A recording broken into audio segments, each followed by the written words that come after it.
दोस्तों एक बार कल्पना कीजिए कि भारत रशिया के ऊपर डिफेंस सामग्री से ज्यादा दूसरी चीजों को लेकर निर्भर होता या रशिया के साथ बहुत बड़ा व्यापार कर रहा होता दूसरे फील्ड में, जैसे कि भारत और चाइना के बीच में होता है, बहुत बड़े पैमाने पर होता है। तो क्या अमेरिका सहित पश्चिमी देश भारत के ऊपर इस तरह का दबाव बनाते? शायद नहीं बनाते। डिफेंस एक ऐसी चीज हो जाती है जो कि आपकी जियोपॉलिटिक्स को बहुत ज्यादा इम्पैक्ट डालता है। तो कहने का मतलब अगर भारत और रशिया के बीच में डिफेंस को छोड़ भी दिया जाए तो दूसरे कई ऐसे माध्यम हैं जिनके जरिए हम लोग बड़े व्यापार कर सकते हैं और इस व्यापार के जरिए हम लोग उस नुकसान को होने से बचा सकते हैं जो कि डिफेंस व्यापार बंद हो जाने के बाद होगा। क्योंकि वैसे भी भारत अब आत्मनिर्भर होते जा रहा है।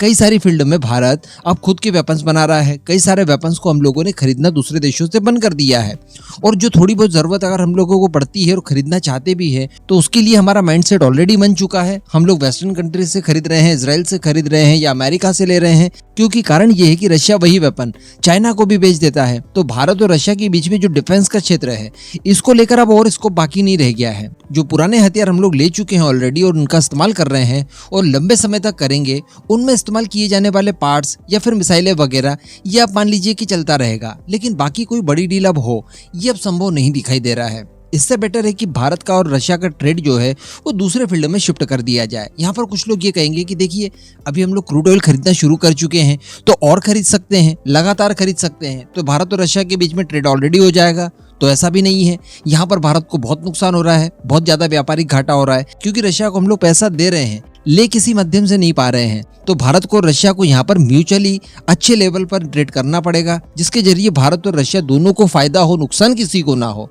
कहने का मतलब ये।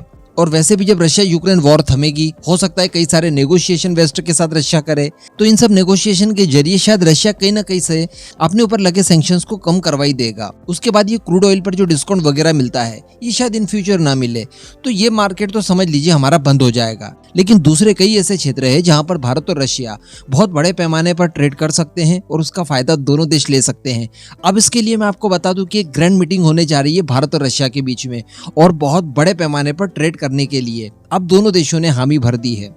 देखिए यहाँ पर मैं आपको बता दूं कि भारत और रशिया के बीच में अभी ये जो रशिया यूक्रेन वॉर का क्राइसिस चल रहा है, इस दौरान 31 बिलियन डॉलर्स की रिकॉर्ड ट्रेड हुआ। इस दौरान भारत ने क्रूड ऑयल सबसे ज्यादा खरीदा और क्रूड ऑयल के अलावा हम लोगों ने फर्टिलाइजर रशिया से बड़े पैमाने पर खरीदा और इस वजह से ये आंकड़ा पहुंच गया 31 बिलियन डॉलर्स तक। लेकिन दोस्तों ट्रेड को यहीं पर रोकना सही नहीं होगा। इस वजह से भारत और रशिया के बीच में प्लानिंग हुई है कि इस ट्रेड को 50 बिलियन डॉलर्स के आंकड़े तक पहुंचाया जाए। जी हाँ, इसके लिए कई सारे स्कोप दिखाई दे रहे हैं और इसीलिए सेंट पीटर्सबर्ग में 29 से लेकर 30 मार्च के बीच में काफी मेगा लेवल पर बायलैटरल ट्रेड मीटिंग होने जा रही है। इस मीटिंग में भाग लेने के लिए भारत की तरफ से बड़े ऑफिशियल्स जाने वाले हैं और वहां पर विस्तृत चर्चा की जाएगी। अब अधिकारियों ने इस मीटिंग को लेकर जो बताया है इसको जानने के बाद आप खुद कह देंगे कि यहाँ पर भारत और रशिया के बीच में वही सारे ट्रेड संभव होने जा रहे हैं जो कि हम लोग लंबे समय से अमेरिका के साथ कर रहे थे।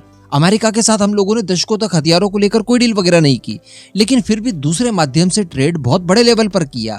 तो अब इसी तरह की चीज रशिया के साथ भी होने जा रही है। देखिए इसमें प्रमुख रहेगा आईटी सेक्टर। आईटी सेक्टर के साथ साथ साइबर सिक्योरिटी, इसके अलावा कई सारी अन्य टेक्नोलॉजीज के ऊपर भारत और रशिया के बीच में ट्रेड हो सकता है। स्मार्ट सिटीज हो गई, इसके अलावा ट्रांसपोर्टिंग हो गई, साथ ही लॉजिस्टिक, हेल्थ सेक्टर और सबसे बड़ी बात फार्मास्यूटिकल के मामले में भारत का नाम पूरी दुनिया भर में विख्यात है। और ऐसी परिस्थिति जब रशिया के ऊपर कई सारे सैंक्शंस लग चुके हैं, वेस्टर्न कंट्रीज ने फार्मास्यूटिकल से संबंधित ज्यादा दवाइयां भेजने को लेकर रशिया के ऊपर कई सारे प्रतिबंध लगा दिए गए हैं। ऐसी परिस्थिति में इस क्षेत्र में भारत की तरफ से द्वार खोल देना रशिया के लिए बहुत ज्यादा फायदेमंद साबित होगा।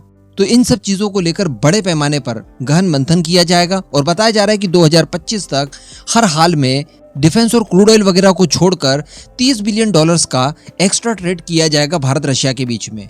कहने का मतलब जो अमेरिका के साथ ट्रेड हो रहा है ठीक उसी तरह की चीजें अब भारत और रशिया के बीच में भी होंगी, जिसको लेकर कोई भी आपत्ति नहीं जताएगा, किसी की नजर में ही नहीं आएगा। तो ओवरऑल जो हमारा आंकड़ा जाएगा वो 50 बिलियन डॉलर्स को बड़ी आसानी से पार कर सकेगा और यही लक्ष्य इस समय भारत और रशिया के बीच में निर्धारित किया गया है।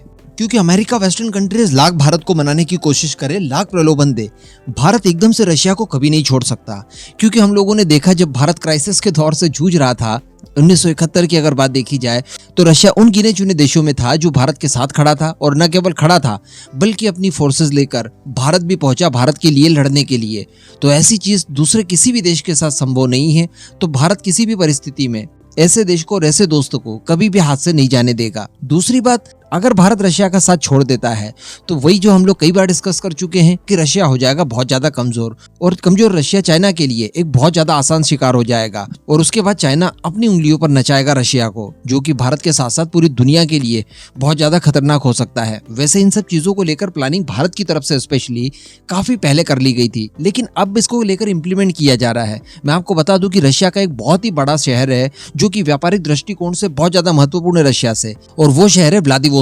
हम सभी जानते हैं कि व्लादिवोस्तोक को लेकर चाइना के साथ रशिया का कॉन्फ्लिक्ट भी चल रहा है। चाइना का ये कहना है कि ये ऐतिहासिक रूप से हमारा शहर है, हमारा इलाका है, और एक दिन इसे हम लोग वापस रशिया से छीनकर चाइना का हिस्सा बनाएंगे। इसको लेकर चाइना और रशिया के बीच में पास्ट में काफी ज्यादा मतभेद भी हो चुके हैं। अभी 2-3 सालों पहले भी इस मामले को लेकर काफी गर्मा गर्मी बढ़ गई थी दोनों देशों के साथ। तो भारत ने इसी शहर में $1 बिलियन का इन्वेस्ट करने के लिए कई सारी फील्ड में तैयारी कर ली है, ताकि भारत की प्रेजेंस भी यहाँ पर मजबूती से हो और चाइना को यहाँ से गेट आउट करने के लिए जो भी भारत कर सकता है वो करे।